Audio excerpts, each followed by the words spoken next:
Si Defense Secretary Gibit Teodoro kinesyon ang panghimasok ng Chinese Embassy sa Internal Affairs ng Pilipinas. Detalye mula kay Idniel Parosa, RH52. Idniel, good morning.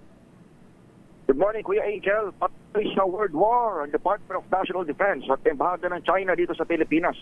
Sa pinakahuling payag, tinawag ni DND Secretary Gibot Teodoro na lantarang panghihimasok at mga abuso sa kalayaan ang pagkasyon kasi sa mga hakbang ng kagawaran maging sa law enforcement operations dito sa bansa.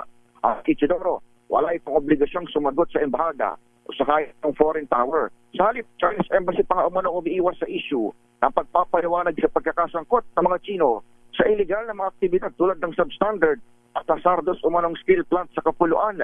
Nauna rito ay binunyag ni Anti-Organized Crime Commission Chief Benjamin Acorda. Nilapitan siya ng isang opisyal mula embassy para bantaan gagantihan daw ang mga Pilipinong manggagawa sa China. Para pareho namang sumumpa sina Teodoro at Acorda na hindi patitinag sa mga legal na operasyon laban sa kahit sinong lumalabag sa batas ng Republika. Ako si Idniel Parosa, DZRH. Una sa Pilipinas, una sa Pilipino. Maraming salamat, Idniel.